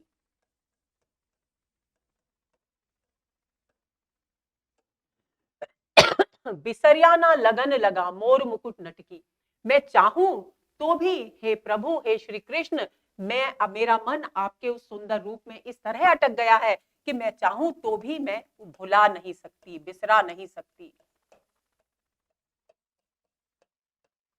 ना लगन लगा, और मेरी इतनी लगन लग गई है कि मेरी जो दृष्टि है वो आपके मोर मुकुटधारी रूप में अटक कर रह गई है। आपके इस सुंदर रूप को देख करके मेरा चित्त, मेरी नजर किसी और जगह जाने की इच्छा ही नहीं करती, बिल्कुल भी चंचल नहीं होती। क्यों? क्योंकि मेरा एकमात्र ध्यान आपके सौंदर्य की ओर है, आप मेरे चित्त में अटक कर रह गए हैं। म्हारो मन मगन श्याम लोक कहां भटकी, और मेरा मन तो, मीराबाई कहती हैं कि म्हारो मन यानी मेरा मन तो श्याम के प्रेम में मगन हो गया है, यानी डूब गया है। लेकिन जो संसार है, जो लोक है, वो कहता है कि मीरा भटकी यानी भटक गई है, रास्ते से भटक गई है, मर्यादाओं को त्याग दिया है उसने। मीरा प्रभु शरण गयो जाण्या घट घट की, इसलिए लोक की परवाह न करते हुए, बंधु बांधवों की पारिवारिक मर्यादाओं की परवाह न करते हुए मीराबाई कहती हैं कि मैंने तो प्रभु की शरण ग्रहण कर ली है, गयो यानी ग्रहण कर ली है, क्योंकि वे प्रभु घट घट की यानी सभी मनुष्यों के हृदय की बात जानते हैं, इसलिए मैंने उनकी शरण ग्रहण कर ली है। पुनरुक्ति प्रकाश अलंकार है, अनुप्रास तो आप पहचान ही लेंगे। आगे चलते हैं। निपट बकट छब अटके, देखा रूप मदन मोहन री पियत पीयूख न मटके। अब मीराबाई यहां अपने प्रेम भाव की अभिव्यक्ति कर रही है। वो कह रही है कि श्री कृष्ण का जो बांका रूप है, बंकट छवि यानी बांका रूप है, यानी उनका जो तिरछी दृष्टि है और त्रिभंगी उनकी जो मुद्रा है, उसके छब यानी सौंदर्य में, उसके रूप में, सौंदर्य में मैं पूरी तरह से अटक कर रह गई हूं। देखिया रूप मदन मोहन री, हे सखी मदन मोहन के इस त्रिभंगी रूप का वर्णन है। प्रश्न पूछा जा सकता है,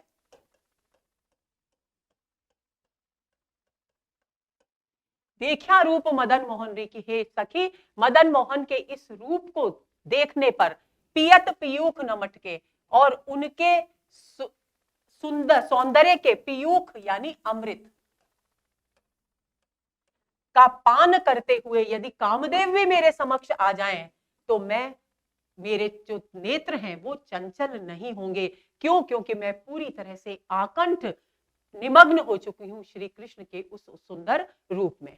बारिज भवा, उनकी जो भवें हैं वे बारिज यानी कमल के समान है। अलक मतवारी, और उनके मस्तक पर मतवाली यानी लहराती हुई, मतवाली शब्द यहां लहराती हुई के अर्थ में आया है। अलक यानी केश यानी लटें, उनके जो बालों की लटें हैं वे लहराती हुई उनके मस्तक पर शोभायमान होती है। नैण रूप रस अटके, और उनके सुंदर नेत्रों के सौंदर्य में मेरा चित्त अटक करके रह गया है। टेढ़िया कट, और वे उनकी कमर भी टेढ़ी है, क्योंकि त्रिभंगी मुद्रा का वर्णन किया गया है श्री कृष्ण की। आप ध्यान देंगे, टेढ़िया कट, कट मतलब कमर, उनकी जो कटी है, उनकी जो कमर है वो टेढ़ी है। टेढ़े कर, और उनके तिरछे टेढ़े हाथ में ही वे मुरली धारण करते हैं। टेढ़िया पाग लर लटके, और उनकी वे जो पगड़ी धारण करते हैं, पाग यानी पगड़ी धारण करते हैं मस्तक पर, वह भी टेढ़ी होती है। और उसमें से लड़ यानी लड़ियां, किसकी लड़ियां? मोतियों की लड़ियां, उसमें से मोतियों की लड़ियां भी तिरछी ही लटकती रहती हैं। मीरा प्रभु रे रूप लुभानी, गिरधर नागर नटके। मीराबाई कहती हैं कि हे प्रभु, आपका ये जो गिरधर नागर जो नट है का जो रूप है, जो नृत्य मुद्रा है, जो त्रिभंगी मुद्रा है, उसके सौंदर्य पर मीरा आसक्त हो गई है। उसने मेरे मन को लुभा लिया है या प्रेम में डुबो दिया है। अगले पद पर आते हैं। महामोहन रो रूप लुभानी, प्रेम भाव की अभिव्यक्ति है यहां भी। मीराबाई कहती हैं कि मैं मोहन के सुंदर रूप में लुभा गई हूं, यानी मोहन के सुंदर रूप ने मुझे आकर्षित कर लिया है, लुभा लिया है, मेरे मन को आकर्षित कर लिया है। सुंदर बदन, उनका बदन यानी मुख बहुत सुंदर है, और उनके नेत्र कैसे हैं? कमल दल लोचन, कमल के पत्ते के समान उनके नेत्र हैं, लेकिन यहां पर वाचक शब्द का प्रयोग नहीं है, तो कमल दल लोचन में रूपक अलंकार है। बांका चितवन नैण समाणी, और उनकी जो तिरछी दृष्टि है, चितवन यानी दृष्टि, नैण यानी नेत्रों में, उनकी जो तिरछी बांकी सुंदर तिरछी दृष्टि है वो मेरे नेत्रों में समा गई है। यमुना किनारे काना धेनु चरावा, और वे श्री कृष्ण यमुना नदी के किनारे धेनु यानी गायें चराते हैं। वंशी बजावा मीठा वाणी, और वे वहीं पर गाय चराते हुए मधुर स्वर में वंशी बजाया करते हैं। तन मन धन गिरधर परवारा, हे प्रभु, मैंने तो यानी मीराबाई ने तो अपना तन मन और धन सब कुछ आप पर वारान यानी न्यौछावर कर दिया है। चरण कमल बिलमाणी, और मैं पूर्ण रूप से अपने मन से, पूरे चित्त से आपके चरण रूपी, फिर से रूपक आ गया है, चरण रूपी कमलों में बिलमाणी यानी विलीन हो गई हूं। आगे चलते हैं। दो जगह रूपक अलंकार है, आप ध्यान देंगे। अगले पद पर आते हैं। सामरा नंद नंदन डीठ पड़िया माई। अब वो कह रहे हैं कि हे सखी, मुझे नंद यानी नंद का, नंदन यानी पुत्र अर्थात श्री कृष्ण, वो जो कौन सा श्री कृष्ण, जो नंद का पुत्र है और जो सांवला सलोना है, वह मुझे दीठ पड़ गया यानी दिखाई दे गया। डारियों सब लोक लाज सुध बुध बिसराई, कि जब जैसे ही वो नंद का लाल लाल यानी श्री कृष्ण मुझे दिखाई दिए, उनके दर्शन मुझे हुए, मैंने सारी लोक लाज डाल दी यानी छोड़ दी, लोक की सारी मर्यादाएं मैंने छोड़ दी और मैंने अपनी सुध बुध, उनके उस सुंदर रूप को देखकर मैंने अपनी सुध बुध खो दी यानी सुध बुध को भूल गई। मोर चंद्र का किरीट मुगट छवि सोई, और उस जिस रूप को मैंने, उनके सुंदर रूप को देखा, उसमें उनके मस्तक पर मोर के चंद्रमा से युक्त, आपको ध्यान होगा दोस्तों, मोर पंख में बीच में एक चंद्राकृति होती है, तो उसी का यहाँ पर जिक्र किया गया है कि चंद्र अंकित, चंद्र के चिन्ह से अंकित मोर का सुंदर मुकुट उनके मस्तक पर शोभायमान हो रहा था और वो छब यानी उनके सौंदर्य को बढ़ा रहा था। केसर रो तिलक भाल, और उनके मस्तक पर केसर का तिलक, भाल का मतलब होता है मस्तक, मस्तक पर केसर का तिलक शोभायमान था और उनके नेत्र अत्यधिक सुख, शीतलता और आनंद प्रदान करने वाले थे। सुख, शीतलता और आनंद प्रदान करने वाले थे। कुंडल झलका कपोल अलका लहराई, और उनके कानों में कुंडल, सुंदर कुंडल झिलमिला रहे थे और उनके कपोल यानी उनके गालों पर अलके यानी उनकी जो लटें थी, बालों की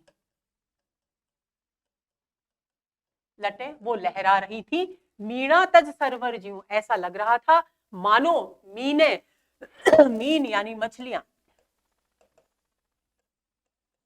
सरोवर को छोड़कर मकर यानी मगर से मिलने आ गई हों।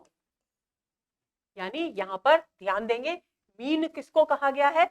मीन इनके कुंडल को कहा गया है, यानी कुंडल मानो उनके मीन है यानी मछलियों के समान है, क्योंकि मकराकृति कुंडल पहनते हैं वे, तो मीन मानो कुंडल है। और क्योंकि वे लहराते हुए गालों तक आ रहे हैं, तो ऐसा लग रहा है, कवित्री कल्पना कर रही है, मीराबाई कल्पना कर रही है, मानो मछलियां अपने सरोवर को छोड़कर उनकी अलके, उनके जो केशों की लटें हैं मगर के समान, उनसे मिलने के लिए धाई यानी दौड़ी चली आई है।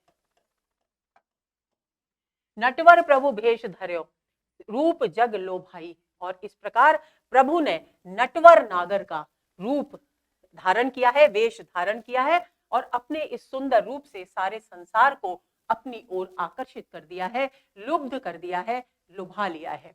गिरधर प्रभु अंग अंग मीरा बल जाई, मीराबाई कहती हैं कि प्रभु गिरधर यानी गोवर्धन पर्वत को धारण करने वाले प्रभु श्री कृष्ण के अंग प्रत्यंग के सौंदर्य को देखकर मैं मीराबाई बार बार उन पर अपने आप को न्योछावर करती हूं। अंग अंग में पुनरुक्ति प्रकाश अलंकार हो गया। यहां उपमा अलंकार हो गया।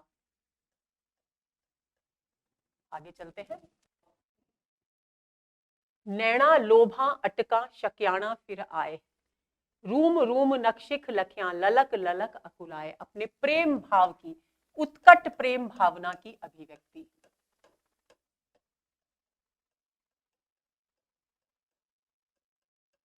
पद में हुई है।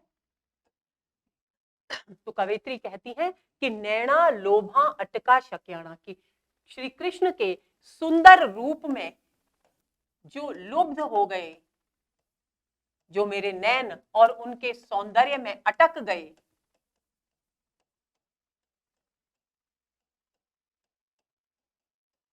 वे पुनः लौटकर मेरे पास नहीं शक्याना आ सकते। यानी मैं चाहूं, व्यंजना क्या हुई कि मैं कोशिश भी करूं कि मैं श्री कृष्ण के सुंदर रूप से अपने नेत्रों को हटा लूं या अपने चित्त को हटा लूं तो मैं उन्हें लौटाकर नहीं ला सकती, क्योंकि वे स्थायी रूप से श्री कृष्ण के सुंदर रूप में अटक कर रह गए हैं। रूम रूम नक्शिख लखियां, ललक ललक अकुलाए, और उनके रोम रोम को देखकर, उनके नक्शिख यानी संपूर्ण सौंदर्य को देखकर, लखियां यानी देखकर मेरा चित्त उनको प्राप्त करने के लिए, उनसे प्रेम करने के लिए बार बार अकुलाए, व्याकुल होकर ललक रहा है, लालायित हो रहा है, इच्छा कर रहा है कि मैं, मेरे जो नेत्र हैं वो वहां से मैं श्री कृष्ण के सुंदर रूप से हटाऊं ही नहीं। महाठाड़ी घर आपने, मैं तो, मीराबाई अपनी स्थिति का वर्णन कर रही है कि मैं तो अपने घर के बाहर खड़ी थी, मोहन निकले आए कि इतने में, मोहन यानी अपने रूप सौंदर्य से संसार को मोहित कर देने वाले मोहन वहां से आकर निकल गए, यानी सामने आ गए। बदन चंद, और उनका जो बदन यानी मुख था वो चंद्रमा के प्रकाश के समान प्रकाशवान था। परगास्ता यानी प्रकाशवान, चंद्रमा के प्रकाश से युक्त था, यानी उनके चेहरे पर अलौकिक तेज था। मंद मंद मुस्काए, और हल्की हल्की सुंदर थोड़ी थोड़ी मुस्कुराहट उनके चेहरे पर, उनके मुख मंडल पर शोभायमान हो रही थी, जो उनके सौंदर्य को बढ़ा रही थी। सकल कुटुंबा बरजता, और मैं उनके इस सुंदर रूप को देखकर इतनी अधिक उनसे प्रभावित हो गई, उनके आकर्षण में बंध गई, उनके चित्त में, मेरे चित्त में उनका वो सुंदर रूप आकर अटक गया कि सारा परिवार मुझे बरजता, रोकता रह गया। बोलियां बोल बनाए, और तरह तरह की बातें की परिवार के जनों ने, लेकिन मैंने उनकी कोई बात नहीं सुनी। यहां भी मध्यकालीन समाज की सहज अभिव्यक्ति हुई है, यानी मीराबाई के जीवन की जो विषम परिस्थितियां थी, जो उन्हें कृष्ण के प्रति प्रेम भाव अभिव्यक्त करने, कृष्ण की भक्ति करने से रोकती थी, उन सबकी यहाँ सहज अभिव्यक्ति हुई है। तो मीराबाई कहती हैं कि सारे कुटुंब ने जब देखा कि मैं श्री कृष्ण के रूप में डूब गई हूँ, आकंठ निमग्न हो गई हूँ, उनकी ओर आकर्षित हो गई हूँ, तो सारा परिवार मुझे रोकने लगा, मर्यादाओं का हवाला देने लगा।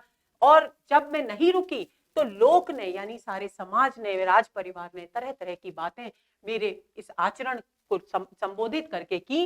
रैना चंचल अटक न मान्या, लेकिन मेरे जो ये चंचल नेत्र हैं, इन्होंने श्री कृष्ण के उस सुंदर रूप से अपने आप को हटाया ही नहीं, अपनी उन जो संसार की बातें थी तरह तरह की, उनकी परवाह की ही नहीं। परहथ गया बिकाए, और मेरे जो नेत्र थे वे तो श्री कृष्ण के हाथों बिक गए। परहथ यानी दूसरे के हाथों बिकना, और यहाँ दूसरे के हाथों बिकने का अर्थ है श्री कृष्ण के हाथों बिकना, यानी श्री कृष्ण।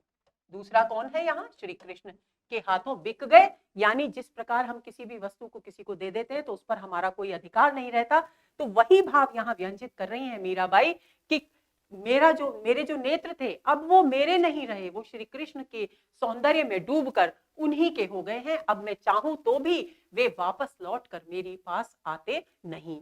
भलो कया काई कया बुरोरी, किसी ने मेरी इस व्यवहार को देखकर किसी ने कुछ अच्छी बातें कही तो किसी ने कुछ बुरा भी कहा, और मैंने उन अच्छी बुरी सारी बातों को मस्तक पर धारण किया, यानी सहज रूप से स्वीकार किया। लेकिन कृष्ण के प्रति अपनी भक्ति, अपने आकर्षण, उनके सौंदर्य के प्रति अपने जो आकर्षण था उसे नियंत्रित नहीं किया, उसे रोका नहीं, यानी अपने नेत्रों को उनके सुंदर रूप में डूबने से नहीं रोका। मीरा रे प्रभु गिरधर नागर बिन पल राया न जाए, मीराबाई कहती हैं कि अब मैं उनके प्रेम में, उनके सुंदर रूप में इस तरह से डूब गई हूं कि अब उन अपने प्रभु गिरधर नागर के बिना मैं एक पल भी नहीं रह सकती, यानी मैं उनके दर्शन के बिना एक पल भी नहीं रह सकती। अपने प्रेम की व्याकुलता का वर्णन यहाँ पर किया गया है। आगे चलते हैं, अगले पद पर आ गए हैं। आली री म्हारे नैना बाण पड़ी, चित्त चढ़ी म्हारे माधुरी मूरत हिवड़ा अड़ी गड़ी। यहाँ भी प्रेम भावना की अभिव्यक्ति हुई है। मीराबाई अपनी सखी से कहती है कि हे सखी, मेरे जो नेत्र हैं वे तो जाकर श्री कृष्ण के रूप सौंदर्य में अटक गए हैं। चित्त चढ़ी, मेरे नैना बाण पड़ी, यानी मेरे नेत्रों पर एक मुसीबत आकर के पड़ गई है, और वो मुसीबत क्या है? चित्त चढ़ी मारे माधुरी मूरत, मेरे चित्त में श्री कृष्ण की जो सुंदर मूर्ति है वो विराजमान हो गई है। और क्योंकि कृष्ण की मुद्रा कैसी है, त्रिभंगी मुद्रा है, तो हिवड़ा अड़ी गड़ी, और उनकी वो जो त्रिभंगी छवि है वो मेरे हृदय में आकर के गड़ गई है। दोस्तों, इसका भाव ये है, त्रिभंगी आकर त्रिभंगी मुद्रा के हृदय में गढ़ने का मतलब क्या है, जब भी कोई वस्तु किसी दूसरी वस्तु में तिरछी होकर अटक जाती है तो उसे बाहर निकालना बहुत मुश्किल होता है। तो उसी भाव को यहाँ व्यंजित कर रही हैं मीराबाई। वे कह रही हैं कि कृष्ण की माधुरी यानी सुंदर मूर्ति, उनका सुंदर रूप मेरे हृदय में आकर इस तरह से उनका त्रिभंगी रूप अटक गया है कि अब कोई कोशिश करे तो भी उसे बाहर नहीं निकाला जा सकता। यानी कृष्ण के रूप को मेरे हृदय से अलग करना अब नामुमकिन है। कबरी ठाड़ी पंथ निहारा, आगे वे कहती हैं कि मैं तो कब से अपने भवन में खड़ी हुई उनका मार्ग देख रही थी। अटक्या प्राण सावरो प्यारो, जीवन मूर जड़ी, और जैसे ही सांवरे प्रियतम यानी श्री कृष्ण मेरे सामने आए, मेरी जो चेतना थी, मेरे जो प्राण थे, वो उन्हीं के रूप सौंदर्य में जाकर के अटक गए। और जिस प्रकार संजीवनी बूटी, मूर जड़ी का मतलब है जिस प्रकार संजीवनी बूटी किसी मरते हुए व्यक्ति को भी जीवन दान दे देती है, ऐसे ही मानो मेरे मरते हुए यानी मेरे निष्क्रिय पड़े हुए जो हृदय था उसको उन्होंने जीवन का आधार दे दिया, उसमें नई चेतना का संचार कर दिया। मीरा गिरधर हाथ बिकाणी, लोग कहाँ बिगड़ी। और मीराबाई कहती हैं कि मैं तो अब गिरधर यानी श्री कृष्ण के हाथों बिक चुकी हूं, और लोग हैं कि मेरी इस बात को, मेरी इस भाव को समझते ही नहीं, और वो कहते हैं कि मीरा पथभ्रष्ट हो गई है, मीरा कुल की मर्यादाओं को लांघ गई है, मीरा भटक गई है, मीरा बिगड़ गई है। यानी यहाँ संकेत किया जा रहा है कि कृष्ण के प्रति एकनिष्ठ और अनन्य प्रेम के कारण किस तरह के लांछन मीराबाई को सहने पड़े, यानी उनके व्यक्तिगत जीवन की यहाँ भी सहज अभिव्यक्ति हुई है। आगे चलते हैं, अगले पद पर आते हैं। नैना बड़ज बसवारी म्हारा सांवरा आवा, नैना म्हारा सांवरा राजा डरता पलक न लावा। मीराबाई कहती हैं कि मेरे जो नेत्र हैं उनमें मेरे जो सांवरे प्रियतम हैं वे आकर के बस गए हैं। अपने नेत्रों को संबोधित कर कह रही हैं कि हे नेत्र, अब तुम बंद मत हो। क्यों? क्योंकि इसमें मेरे प्रियतम, मेरे सांवरे श्री कृष्ण बसते हैं, और मेरे सांवरे यहाँ अब आने वाले हैं, इसलिए तुम किसी भी प्रकार से बढ़जो मत, यानी रुको मत या बंद मत हो। नैना म्हारा सांवरा राजा, मेरे जो सांवरे हैं, मेरे जो श्री कृष्ण है, वो मेरे नेत्रों में विराजते हैं, और क्योंकि मैं जानती हूं कि मेरे प्रियतम, मेरे श्री कृष्ण मेरे नेत्रों में विराजते हैं, इसलिए मैं डरती हूं और पलक नहीं झपकाती कि कहीं उन्हें कष्ट न हो, क्योंकि वे मेरे नेत्रों में विराजते हैं। तो डरता पलक न लावा, पलक झपकाने में भी मैं भयभीत होती हूँ, डरती हूँ। म्हारा हृदय बसया मुरारी, मेरे हृदय में मीराबाई कहती हैं कि मुरारी, मुरारी रूप कौन सा है श्री कृष्ण का? मुरारी रूप यानी मुर प्लस अरी, यानी मुर नामक राक्षस को मारने वाले।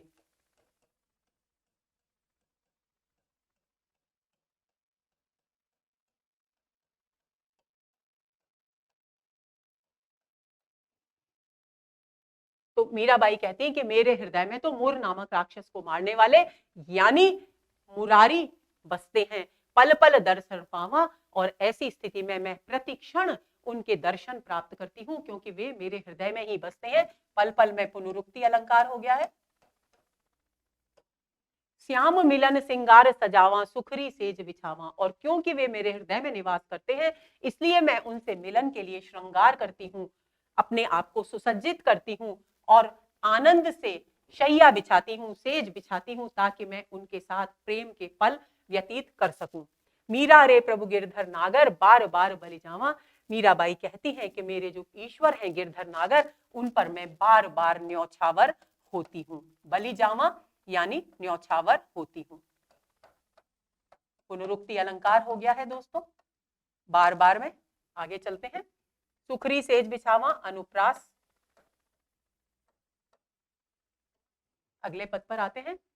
आशा प्रभु जान न दीजो हो, तन मन धन करि वारणे, हृदय धरि लीजो हो। अब प्रभु से याचना कर रही है मीराबाई कि हे प्रभु, अपने दर्शन देने की, आपके दर्शनों की जो आशा मेरे हृदय में है, उसे हे प्रभु व्यर्थ मत जाने देना। यानी मुझे दर्शन अवश्य देना। तन मन धन कर वारणे, मैं जैसे ही आप मुझे दर्शन देंगे, हृदय धर लीजो हो, तब मैं आप पर अपना तन मन धन सब कुछ वार दूंगी, यानी न्यौछावर कर दूंगी। लेकिन हे प्रभु, आपसे इतनी विनती है कि आप मुझे अपने हृदय में धारण कर लेना। आव सखी मुख देखिए नैना रस पीजे हो, हे सखियों आओ श्री कृष्ण का सुंदर मुख देखो और नेत्रों से उनके सौंदर्य का पान करो। ये कह रही हैं मीराबाई, क्योंकि उन्हें ऐसा प्रतीत हो रहा है मानो श्री कृष्ण उनके समक्ष आकर खड़े हो गए हैं। जे जे विधि रीझे हरि सोई विधि कीजे हो। और वे कहती हैं कि हे कृष्ण, हे प्रभु, जिस जिस विधि से आप मुझ पर आसक्त हो, मेरे प्रति आकर्षित हो, मैं वो सब तरकीबें करूंगी। लेकिन बस आपसे विनती है कि अब दर्शन देने की जो आशा मेरे हृदय में है, वो कि आप मुझे दर्शन देंगे, उस आशा को व्यर्थ मत जाने देना, उसे गलत साबित मत होने देना। सुंदर श्याम सुहावना मुख देखिया जीजे हो। अब आगे मीराबाई कहती है कि मेरे जो प्रियतम हैं वो बहुत सुंदर हैं, सांवले रंग के हैं, बहुत सुहावने हैं, मन को अच्छे लगने वाले हैं, और मैं उनका मुख देखकर ही अब जीवित रहूंगी। जीजे यानी जीवित रहूंगी। आगे चलते हैं। 17वें पद पर आ गए हैं। मां गिरधर आगा नाचारी। मीराबाई कहती है कि मैं गिरधर के समक्ष यानी श्री कृष्ण के समक्ष नृत्य करूंगी। नाच नाच मां रसिक रिझावा, और विभिन्न प्रकार से नृत्य कर करके मैं अपने रसिक यानी प्रेमी प्रियतम को, प्रेमी प्रियतम कौन है? प्रेमी प्रियतम है श्री कृष्ण, उनको रिझाऊंगी, अपनी ओर आकर्षित करने का प्रयत्न करूंगी। प्रीति पुरातन जात चूरी, और अपने मेरे नृत्य से वे रीझ रहे हैं या नहीं, ये मेरी जो उनके साथ पुरानी प्रीति है उसकी मैं परीक्षा भी लूंगी।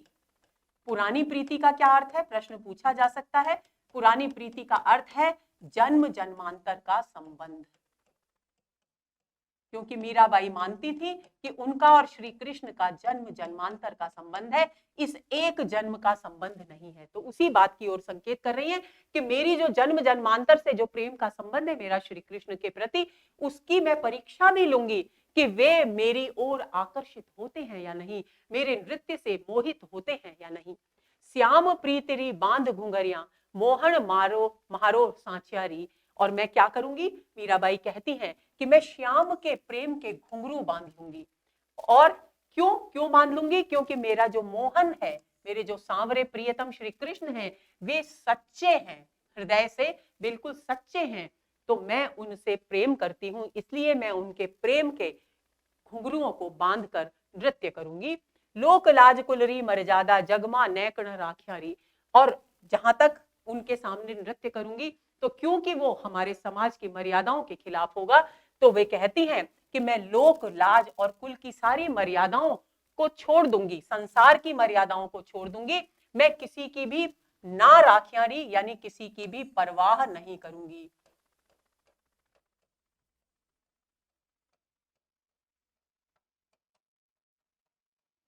प्रीतम पल छब ना बिसरावा मीरा हरि रंग राचारी। अब मीराबाई आगे कहती है कि मेरे जो प्रियतम हैं, एक पल के लिए भी मैं उनके सुंदर रूप को नहीं भुलाऊंगी। छब यानी सुंदर, ना यानी नहीं, सुंदर रूप को नहीं भुलाऊंगी। मीरा हरि रंग राचारी क्यों नहीं बुलाऊंगी? क्योंकि ये मीराबाई अब अपने प्रभु श्री कृष्ण के रंग में पूरी तरह से रंग चुकी है। राचा यानी रंग चुकी है।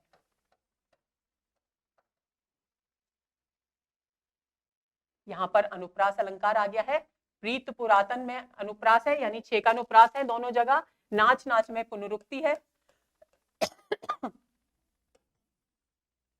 लोक लाज में अनुप्रास है।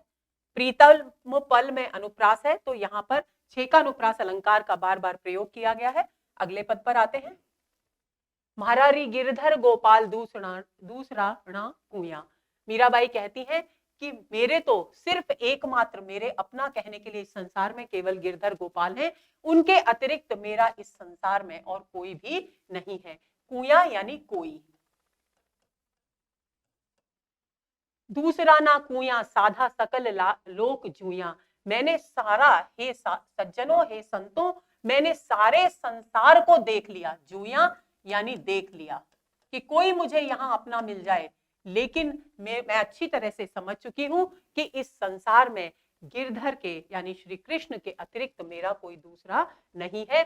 किसको संबोधित किया जा रहा है? साधु जनों को, संतों को। भाया छाड़िया, तो जब मैंने देखा कि इस संसार में श्री कृष्ण के अतिरिक्त मेरा कोई नहीं है, तो मैंने क्या किया? अपने भाइयों को छोड़ दिया, क्योंकि वो संबंध बिल्कुल व्यर्थ था, वास्तविक नहीं था। बंधा छाड़िया, अपने बंधु बांधवों रिश्तेदारों को छोड़ दिया, क्योंकि वे सब, उनमें से कोई भी मेरा सगा नहीं था। 6 का अनुप्रास अलंकार हो गया यहाँ पे। साधा ढिंग बैठ बैठ लोक लाज खुया, और मैंने सत्संगति यानी साधुओं की संगति में अपना समय व्यतीत करना प्रारंभ किया। तो मुझ पर तरह तरह के लांछन लगाए गए, मर्यादाओं के खिलाफ विरुद्ध जाकर आचरण करने का आरोप लगाया गया, और मैंने उन सारी मर्यादाओं की परवाह नहीं की। और इस प्रकार मैंने लोक की दृष्टि में, समाज की दृष्टि में अपनी लाज को खो दिया। बैठ बैठ में पुनरुक्ति अलंकार है। भगत देखा राजी हुआ, और मैंने क्या किया? जहां जहां मैंने श्री कृष्ण के भक्तों को देखा, मैंने अपने हृदय में राजी हुआ यानी आनंद का अनुभव किया। जगत देख ही रोया, और मैंने इस संसार को देखकर क्यों रोई? कि संसार में किस प्रकार लोग विषय वासनाओं में लिप्त हैं और श्री कृष्ण के विमुख हैं, कृष्ण की ओर ध्यान ही नहीं लगाते। ऐसे विषय वासनाओं में लिप्त और हरि से विमुख संसार को देखकर, लोगों से भरे हुए संसार को देखकर मेरा मन रोया। और मैंने कहां आनंद का अनुभव किया? आनंद का अनुभव किया जहां मैंने श्री कृष्ण के भक्तों को देखा। तो दोनों विपरीत स्थितियां यहां वर्णित की गई हैं। असुआ जल सींच सींच प्रेम बेल बोया, और मैंने लोक मर्यादाओं की परवाह न करते हुए प्रेम में, वियोग में आंसू बहा बहा कर, अपने जल से सींच सींच कर अपनी श्री कृष्ण के प्रति जो प्रेम रूपी बेली थी उसको विकसित किया, पल्लवित किया। रूपक अलंकार।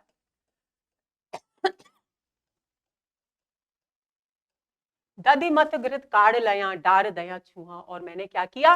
कि जिस प्रकार प्रत्येक व्यक्ति दही को मत कर घी निकाल लेता है, और जो छूछा बचता है, जो छाछ बचती है, उसे छोड़ देता है, उसी प्रकार इस संसार को मैंने अच्छी तरह से देखा, और इस संसार में केवल और केवल मक्खन यानी सार तत्व के रूप में मुझे कौन दिखाई दिए? श्री कृष्ण दिखाई दिए। तो मैंने उन्हें ग्रहण कर लिया, और शेष संसार को, जो विषय वासनाओं में लिप्त है, श्री कृष्ण के विमुख है, भक्ति भाव जिनमें नहीं है, उनको छूछा जानकर, व्यर्थ जानकर छोड़ दिया।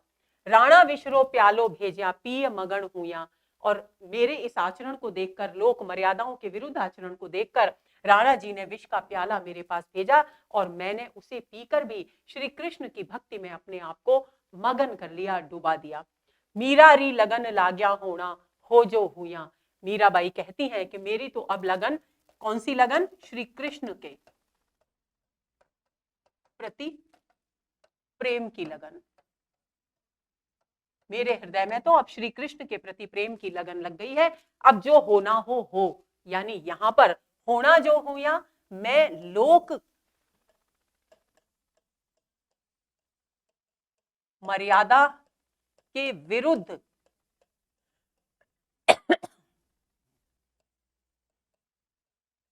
आचरण का संकल्प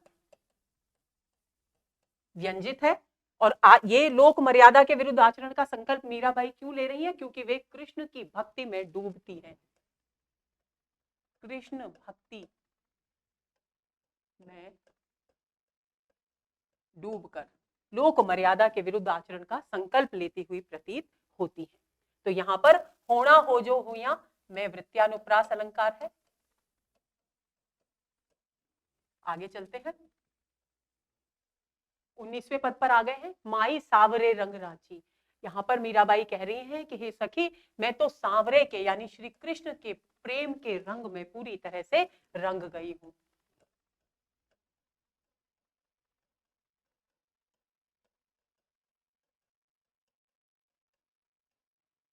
साज सिंगार बांध पग घूंगर लोक लाज तज नाची।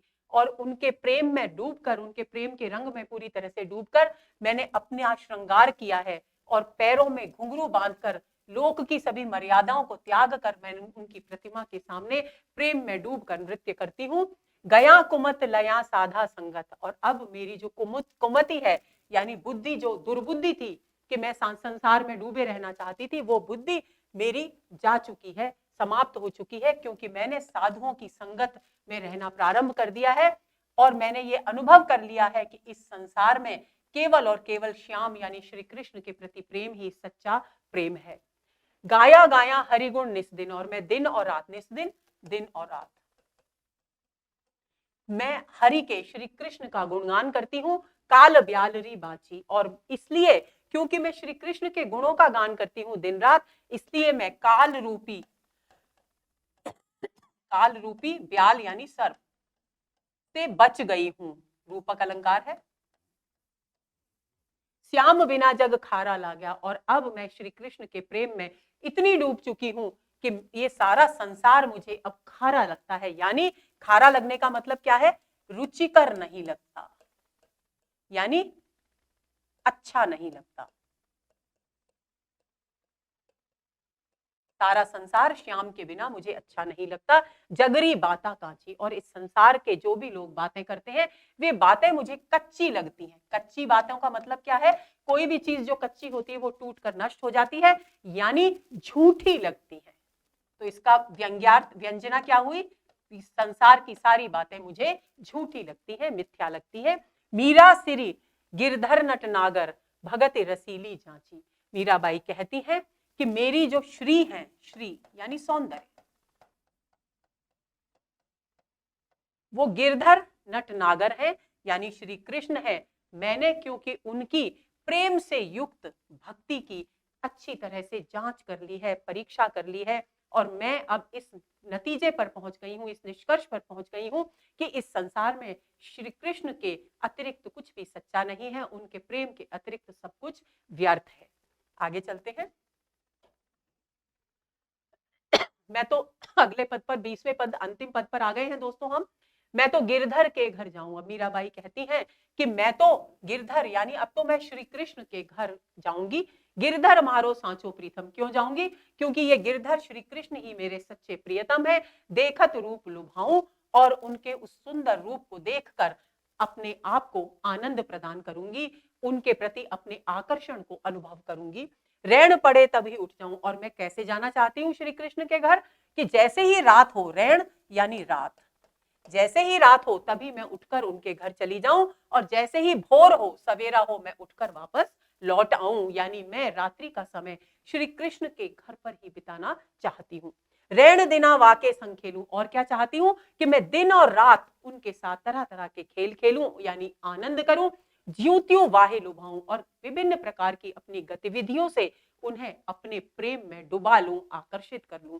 ऐसा मैं चाहती हूं। जो पहरावे सोई पहनूं। देखिए, एक निष्ठता और पूर्ण समर्पण का भाव यहां अभिव्यक्त हुआ है। क्या कह रही है मीराबाई? मीराबाई कह रही हैं कि श्री कृष्ण को मैंने अपने आप को पूरी तरह से समर्पित कर दिया है, तो वो जो पहनाएंगे वही वस्त्र मैं धारण करूंगी, जो दे सोई खाऊं, जो वो मुझे देंगे खाने के लिए वही भोजन मैं ग्रहण करूंगी। यानी मेरा पूरा का पूरा जीवन अब उनके प्रति समर्पित है।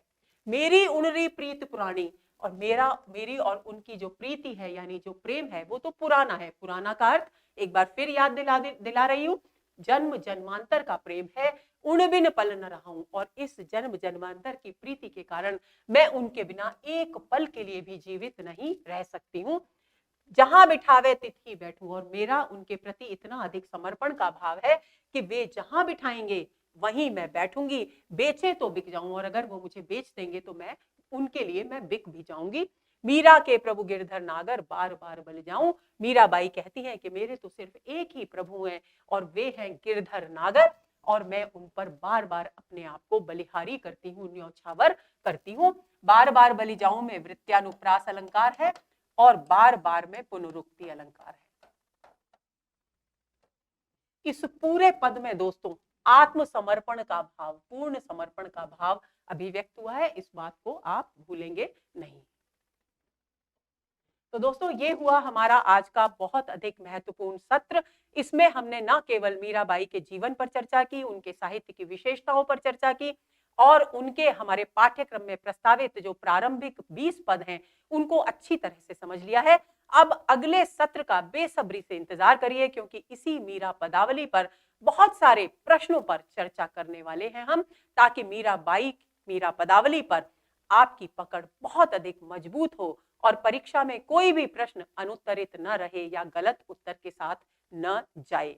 तो व्याकुलता से, बेचैनी से, बेसब्री से अगले सत्र के इंतजार में रहिए। तब तक नमस्कार।